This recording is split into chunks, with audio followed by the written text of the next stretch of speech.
Frigidaire. It means the first electric refrigerator.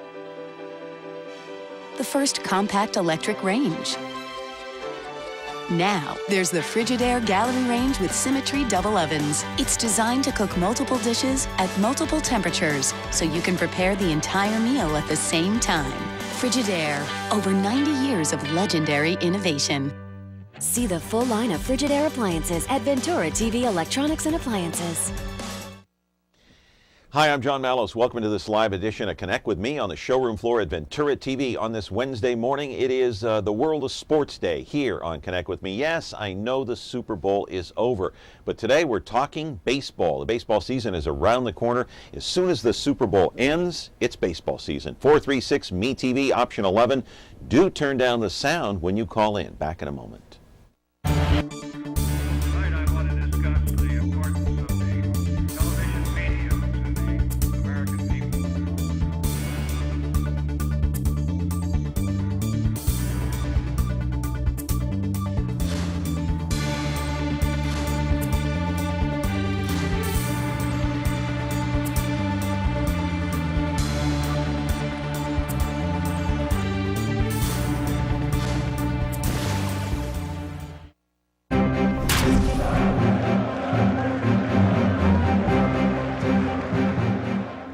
World of Sports segment here on Connect with Me on MeTV Fresno today, 436 MeTV option 11. You know, this is a good segment today. If you have kids or maybe some of the audience, you know, some of the people that watch MeTV, they probably have grandkids that maybe are playing Little League, Babe Ruth League, who knows what. And this is a good segment because we're going to talk to an expert, a baseball expert on how to, how to deal with your kids this time of year. They are interested in baseball. And as I said in the monologue, of course, as soon as the Super Bowl is over, it is baseball season, no doubt about it. The San Francisco Giants held their Fan Fest, of course, at AT&T Park last Saturday.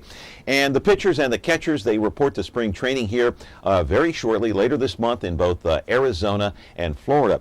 You know, there's a new facility here in town that will help your kids or your grandkids, so to speak, hone up on those skills, those baseball skills, the fundamentals. I want to take you to the videotape and show you exactly what I am talking about. There's the location. It's called Future Prospects Baseball, located right behind Costco. You know where that is. It's in Northwest Fresno.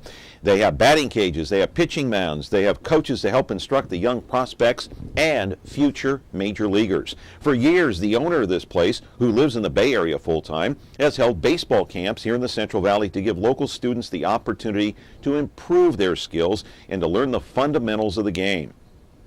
Baseball coaches, as I said, are there to help these young prospects achieve their goals. Young players will learn how to hit the cutoff man, how to read signs, how to hit and run, and they will learn the mechanics of hitting and the proper mechanics of pitching. Live in our studio right now is Charles Scott, a former pro baseball player who never really played that much in the major leagues, although he did for a little while, drafted by the Cleveland Indians in round number 6. He is here to take your calls and give you some advice, maybe your kids some advice. And as I said, most people my age, they have grandkids. I got a 10-year-old and a 12-year-old. Anyway, 436 MeTV option 11. Do turn down the sound. We're back with our program, The World of Sports, in a moment. I love a joke. Say, Lucy. Yeah, Ricky? A tramp came up to me in the street and he said he hadn't had a bite in weeks. What'd you do, bite him? Opening butler joke, buddy, come on. The master says to the butler, Jeeves, did you put fresh water in the goldfish bowl? And the butler says, why? They didn't drink up what I gave them last night. You know that ancient joke about the guy who saves his regiment, shoots the cook? No. How does it go? You know what a good thing not to do is? A father or even a mother out there coaching their own kid. Okay, here's the right way to hold the bat. Here's the right mechanics to use in terms of pitching. Or you think your kid or your grandkid's going to listen to you? You've got to hire a professional, my friends. Here he is, right here. Charles Scott, good to see you. Am I right? Oh, you're absolutely right. They're not going to listen to me. No. I'm a father. They're going to blow me off. Yeah, they are. My son is 20 years old right now, and we went through all these growing pains, and he didn't listen to me either. So that's kind of how it is with children and their parents. Enter the professional. Yeah. Do you think that your son in years past listened to other people more than you, even though you knew more than the other people? Right, right. Well, I think that you have such a relationship with your kids that, you're constantly demanding certain things of them that are outside of the sports world. Clean your room, do your homework, speak politely to your parents, respect other people out in the public. Don't hit your sister. Yeah, exactly. So you're constantly arguing and fighting with them over things that are a little bit more important than, say, playing in a Little League baseball game. So I've always chosen to have someone else do the instruction part of it with my children when they're on the field, just because I'm always dealing with them off the field. Yeah. A little bit about yourself now. You've held these camps for a while, but let's talk about you personally. You were drafted by Cleveland, 6th round. What year? Yep. I was drafted back in 1985 out of Arizona State. Okay. I played there for 3 seasons, was drafted in the 6th round. Played about 6 years with Cleveland, was added to their major league roster in 1988. Unfortunately for me, I had a severe arm injury where I had a 30% tear of the rotator, which really kind of derailed my career. But I did make it back from my injury, came back and played for another 5 years thereafter, was traded to the Seattle Mariners, played a couple of years there, and also played for the Minnesota Twins. Yeah, yeah. And so as far as these baseball camps are concerned, this has been going on. This has been a project of yours for what, since about 2003, 2004? Yeah, I actually started my company while I was scouting for the Arizona Diamondbacks. After my playing career, I had a 9-year scouting career. I scouted 4 years with the Tampa Bay Devil Rays as an area scout. Then I moved on and was a West Coast supervisor for the Arizona Diamondbacks. And then I moved on from there and became a national cross-checker with the Montreal Expos, now the Washington Nationals. And I started doing a little bit of private training when I was with the Diamondbacks back in 2001. And from there, continued to develop my teaching style, also added a lot of other pieces to the puzzle with the camps, the clinics, the travel teams, the strength and conditioning, and all those types of things, and that's really what brings me to where we are today. So you can enter about 2003 Future Prospects Baseball, right? Yes. And that's an organization that does what, Charles? Well, we pride ourselves on the instructional part of things. There are a lot of different companies that are out there that offer different parts and different things and whatnot. But what we really try and emphasize are the really basic fundamentals and getting really detailed into that. We have formulated a certain style of training that is a very repeatable and very easy to remember type style, and it tends to work very, very well with all different age groups. We train with kids as early as 6 and 7 years of age, and we work with professionals as well, guys that are in their mid-20s, or college players that are coming back and are looking to improve their skills. So basic fundamentals, getting kids to understand what they do correctly, what they're doing correctly, as well as what they're not doing correctly, giving them the knowledge to build on that and continue to move forward.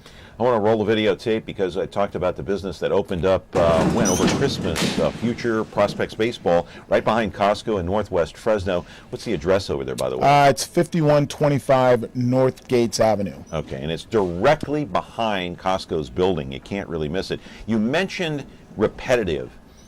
When I think the word repetitive, it reminds me of golf. Is baseball the same way? You do things in a repetitive nature, so does it become muscle memory then? Yeah, baseball is definitely one of those sports that it requires a lot of repetition. Repetition. I think a few years back when Michael Jordan came into baseball and tried to play baseball after having been out for such a long time, it was very evident that he was not going to be successful in playing baseball, and a lot of that because of the repetition, because he had been away from the game for so long. It takes. But couldn't he get that back? Well, it depends on the mindset of the individual. I think when you are used to doing things a certain way and you're unwilling to, sacrifice, your style of doing things and really listen to the pros and listen to the people that have been doing this for a long time and have been successful at it, it takes a lot longer. But yeah, I think those habits can always be adjusted. I was going to say, well, anyway, we'll roll another piece of videotape and take a look at some of the kids up there. But what's the number one thing that you tell kids? Because I've heard this over and over. I don't know if this is the right thing. When you're playing at the Little League level, or maybe even smaller than that, the key is not to be so serious about the game. Have fun. Is that what you stress, or does it go beyond that? No, I think that's exactly right. I think really what we're trying to do is we're trying to mentor and teach these kids and help them to understand just what sports has to offer with regard to life lessons. I mean, athletics is a wonderful way for kids to really battle through a lot of life's, ups and downs and things of that nature. I mean, it's a very obviously it's a competitive sport. So when you are out there competing, there's going to be times when you're successful and other times when you're not. And just the lessons that are learned through succeeding and failing and how to deal with those things is really the valuable part of youth athletics. I want to roll another piece of videotape from Future Prospects Baseball, located behind Costco in Northwest Fresno. It's directly behind their building, and no cursing or swearing. Okay, I saw the sign up there. That's that's kind of hard to do in baseball sometimes, though. You got to admit. It can be at times, but we definitely don't want to see young kids running around swearing. Yeah, no, we don't want that. But anyway, this is your facility here. Look at that up on the monitor. It's beautiful inside. It's gorgeous. What are you talking about in square footage here? The facility is 12,100 square feet. So It's a brand new facility. We spared basically no cost in building this thing. That's a batting cage right there, right? Those are batting cages. We have 8 individual cages, and the beautiful thing about the facility here is that all of these cages are convertible into one big open space, so we can actually rent the whole entire facility out to teams. They can come in there and take full live BP all the way across. They can divide the cages into multiple pieces and use it for different parts. On the left-hand side there, is that a setup for pitching? Yeah, those are indoor clay bullpens that we built. So, for a lot of the professional athletes or high school athletes around the area that are looking for a place to, come inside and have a really nice professional style type thing. We have indoor clay mounds for them, and then we also have a youth section too, where it's more of the portable clay mounds or movable portable mounds. All right, a call coming in. Good morning, you're on Connect with Me. Your question. Hi, I wanted to know, how do they deal with overzealous parents? The kid is not good enough. I just wanted to ask, because I see that. I mean, I go to high school, my niece's high school stuff, and I see these parents out there practically on the field, and how do you deal with that? Yeah, I mean, as a coach, we coach our travel teams, and we have lots of different parents. We generally have a parent meeting prior to the beginning of our season, and we basically describe what the rules are for the parents, just as we do for the kids. So you do have a lot of parents that have a tendency to kind of live through their kids and really want to see their kids, go out and do more than sometimes they're capable of. But just getting parents to understand that the kids are being mentored and that they're learning through this process of failure, and that we all learn through the process of failure, is something that definitely needs to be explained to them at times. Here's the thing. I mean, history tells us a lot. Parents should realize how many successful children have gone through the process where their parents mentor them and they become the next Willie Mays or Willie McCovey. Come on. Yeah, right. How often does it happen? It doesn't happen very often. Once in a lifetime, maybe? Right. I mean, doesn't history show us something? Well, it doesn't happen that often. I think the thing about youth athletics, and the thing that parents need to keep in mind, is that what you're really trying to do, and what we try and do at Future Prospects, is we try to create a more enjoyable experience for that individual. Yeah. A lot of these athletes, based on their skill set, their size, their backgrounds, their history, their determination, their heart, all those types of things, those are all the common denominators that really allow a player to continue to perform at a high level, high enough to where they're going to get drafted or maybe play at a Division I type college or something like that. For the most part, the majority of these kids are not going to be those types of athletes. The percentages are well set against them as far as reaching the major leagues. So you have to understand that, and a lot of the times, like I said, you're really just trying to increase the enjoyment of the sport. A lot of these kids truly love playing athletics. They love what they get from it. They love the battles that they get into on the field with other people and other teammates and other opponents and things of that nature. And it's a really valuable learning experience that they're experiencing. Another call. Good morning, caller. You're on the air. Hi, I'm calling because I have a 13-year-old son. I wanted to ask him the question because he has played ball every year until about 5th grade. And the reason he stopped is because when him and his dad were at practice, his dad hit him in the eye really hard with the ball. And then that same season of the game, he had got hit in the face again, and then he got hit in the foot on first base. After that, I could not get him to play again. I know he still likes to play. He's just scared to go back now. Right. Well, I think encouragement-wise. Yeah, I think developing a sense of what he should be doing in the batter's box when a ball is thrown at him. I mean, there is a certain approach, a certain tactic that has to be used when you're in the batter's box so that you can protect yourself. And when those skills are taught, just like the fundamentals of swinging a bat or catching a ball, I think the individual becomes a lot more secure with their ability to protect themselves. But beyond that, how does he get over that fear of getting back in there? You remember, I don't know, you remember Tony Conigliaro? I do. Was hit in the head, played for the Boston Red, yeah. and never was the same after that. Right. And that's a scary thing. Right. I can't think of other players who've been hit, but there have been a lot of them. Yeah, well, I think that's up to the individual as well. You know, I mean, once again, how do you get over that hump? Yeah, getting over it. I mean, some kids do and some don't. I mean, once again, I think it's all based on the individual. You know, it depends on what his mentality is like. I mean, some of the things that you could use to maybe try and help facilitate him, you know, moving back into playing again would be to maybe put him in an environment where he feels comfortable, where you're not maybe using a hard ball of some sort, maybe a softer ball, and kind of going through just having fun and having him be around people that can actually throw, you know, the proper type of batting practice. I think a lot of these coaches, you know, when they go out and they're working with their teams, they're not equipped and they're not good enough to throw good batting practice, and you know, that fear factor for the individual that's standing in the batter's box is always going to be there. So, you know, making sure that your kids are around coaches that are capable of going out and throwing strikes and being able to, you know, diminish that fear factor is a really important part of it as well. Yeah, all right. We're talking to Charles Scott. He is the owner of Future Prospects Baseball over there behind Costco. It's a brand new facility. Go check it out. 436 MeTV option 11. Back in a moment. When you like Ventura TV Appliance on Facebook, it's nice. But when you love the Whirlpool appliances we deliver, it's even better. Our website is cool, and it's a good place to start. But you really should touch the merchandise before you buy. Touch the new Whirlpool Ice Collection. It offers a modern style made to create an inspiring kitchen experience. Save big on this Whirlpool Black Ice or White Ice kitchen. Come into Ventura TV Appliance and touch the merchandise today.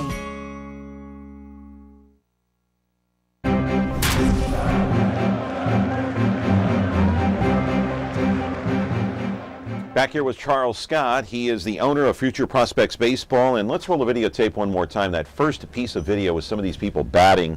And I want to get your take, Charles, on some of the, look at the mechanics here. Just go ahead and comment on some of the mechanics that you're seeing here. This is not a child, but good or bad swing? That happens to be one of our employees, Mike. He's actually a pitcher. He plays for the Tampa Bay Devil Rays. So he's in there getting some hacks in. But right now, one of the things, there are basically three major parts that we pay attention to when we're instructing baseball. One is the stance that you get into. There, analyze that swing right there. Yeah, well, we see a lot of upward movement in his swing where his body's moving into the ball, where you see a lot of head movement. Anytime you're trying to hit and really have a higher percentage, it's really important that you keep your upper body as still as possible, mainly the head. So a lot of that is controlled by the movement of the lower half, and when you have the back foot actually moving from its stationary position and moving into a different spot, you're going to see a lot of upward movement and a lot of head bobbing up and down, which obviously distorts the visual part of it and really takes away from this consistency of being hit. Here's a pitcher. Yeah. Doing okay? Or? Yeah, well, I mean, once again, we've got different parts that we want to emphasize. The first part of pitching is always going to be the arm stroke. How does he get to his release point? What does his arm do behind his body to create the momentum? Then the delivery, how does he utilize his body to help him with his pitching? And then there's pitching, you know, changing your sequences first, second time through the order and pitching to different types of hitters, left-handed hitters, right-handed hitters. So there's a lot to it. Correct me if I'm wrong. When I think of lower body, because you said lower body is where you get your power, both pitching and hitting, right? Yes, yes. When I think of lower body and I think of pitchers, I think of two guys. I think of Bob Gibson, right, and I think of Tom Seaver. Sure. And maybe even Nolan Ryan. I guess you could throw him in there too. Right. And then you look at a guy like Bonds or Hank Aaron, two of the greatest hitters. Was it all lower body?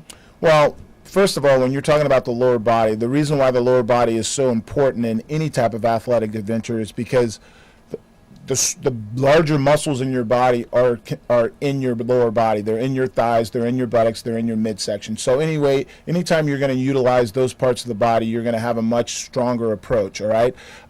When you're talking about athletes in general, especially if you're talking about a pitcher or a hitter, there has to be a combination of a little bit of the lower half as well as the upper half. Arm speed is really important for pitchers as well, and leverage and extension is really important for hitters. So all those parts are connected to the upper body. So learning to utilize the lower half of the body as well as the upper half of the body in conjunction with one another is really what facilitates an easier motion. And that's what you teach at your facility, the proper mechanics. Yes, sir. Because when I was throwing, and I didn't get as far as you, I didn't have your talent, but certainly I wasn't using the right mechanics when I was playing, and I threw my arm out. Right.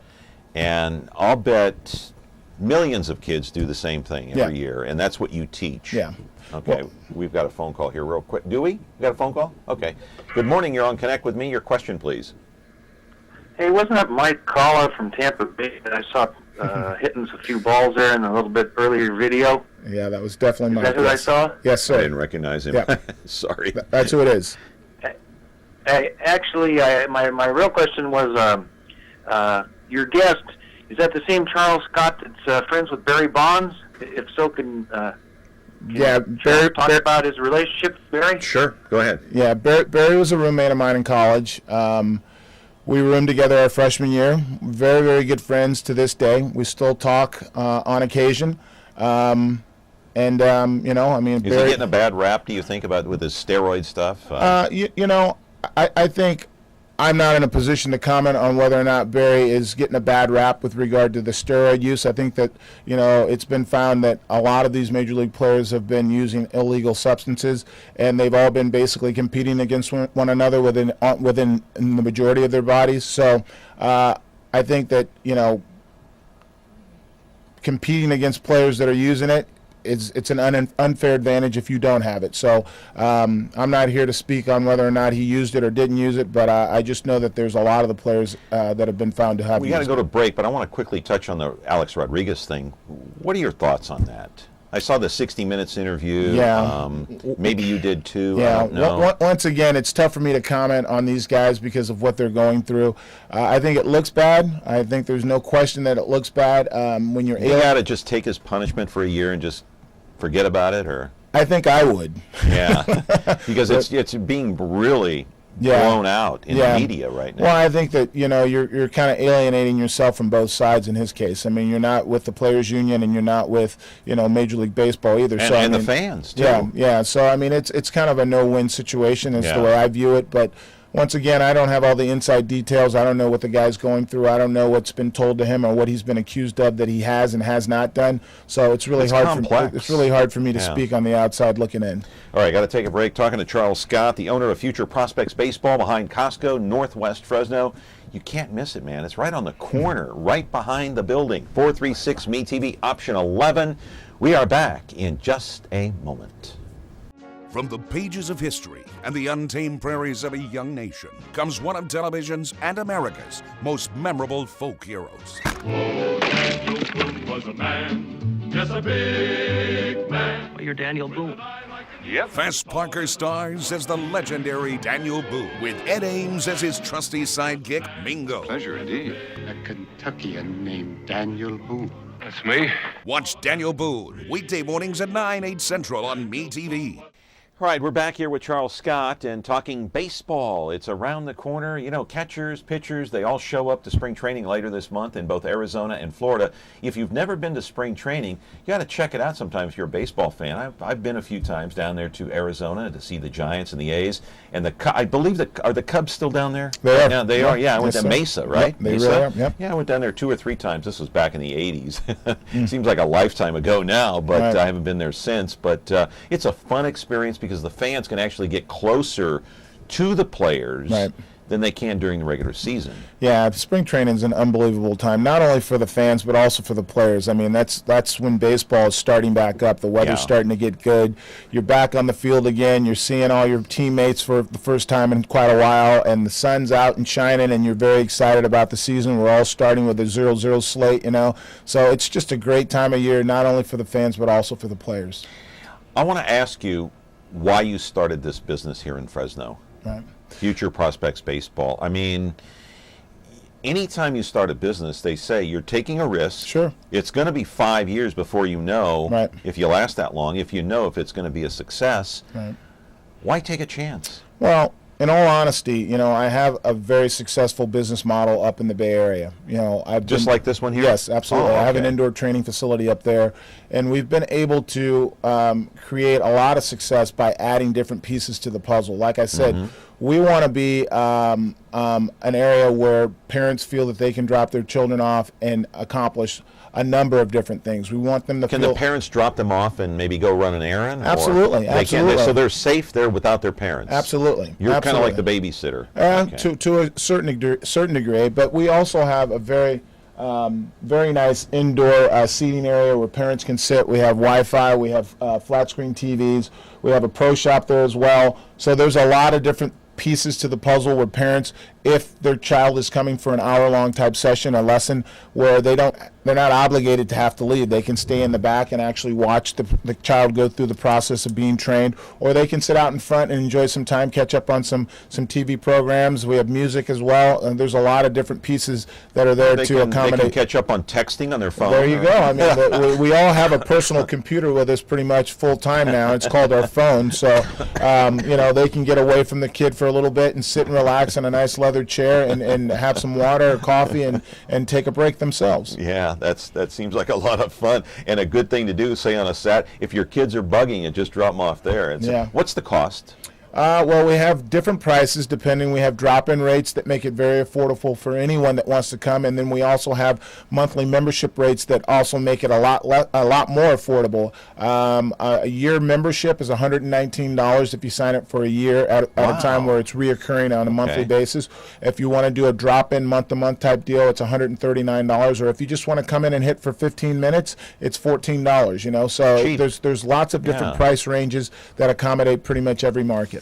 Hey, before we go, because we just got a couple minutes, I want to put up, because I'm a big Giant. I like the A's too. I don't know how the A's have won with their payroll is so low. It's incredible, but they got some incredible players. But I want to, if the season started today, you want to take a look at the Giants starting lineup. There it is. Michael Morse, the new acquisition in left field. Angel Pagan, of course. Pance, Sandoval, Crawford, Scudero, Belt, Posey. We do have a call. Let's go through these real quick. The Giants starting rotation, of course, Kane, Baumgartner, Vogelsong, Hudson, the new acquisition, and Tim Lincecum. Change it. Go ahead and change that to the starting pitching. Do you have the starting pitching rotation? Yeah, go ahead and change it so we can see. Oh, there it is, right there. Let's take the call. Good morning. You're on Connect with Me. Your question, please. Hey, John, it's Coach Mike. I coached your son a couple years ago in Cal Ripken. Hey, Mike. How you doing? Good. How are you? Yeah, good. And I just wanted to say I took Blake over to Future Prospects yesterday, and what an awesome place to be. We did a little hitting, did a little pitching. It's very clean, great atmosphere, and I'm really glad this place opened up. Yeah, I think I'm going to take my son over there. I don't think. I know I am at some point. Yeah, absolutely. So. Hey, and give the Dodgers a little love. Come on. Oh, what are you talking about? This is not a Dodger program, my friend. Boo. Hey, I'm so glad you called in. I appreciate it very much. I'm glad you and your son are doing well. Yeah, check your phone. I sent you a photo. He's wearing Future Prospect gear to school today. All right. Thank you very much. And let's put up the big Giant salaries. I want to comment on this because we've only got a minute. Put them up real quick. Those are the Giants. Look at that. Do you realize that if they sign Sandoval and Bell, there'll be over $400 million in terms of guaranteed salaries? What do you think of all this?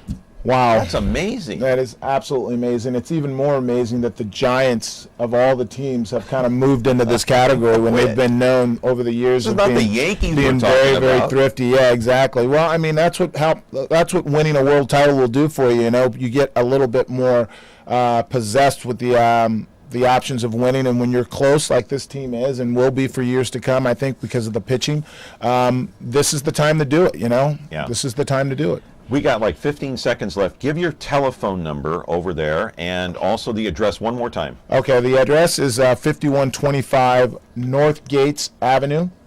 And unfortunately, I do not have the phone number with me right now, but I can give you the website address. The website, we have a website, and it has all of our stuff on there. It's Future Prospect Central, futureprospectcentral.com. All right, it's right behind Costco. Charles, good to see you. Okay. Thank you for your time. I All right. appreciate Thank it you very too, John. much. Thanks for having me. All right, Charles Scott, the owner of Future Prospects Baseball behind Costco, Northwest Fresno. We're back with another edition of Connect with Me on MeTV Fresno tomorrow. Have a great day.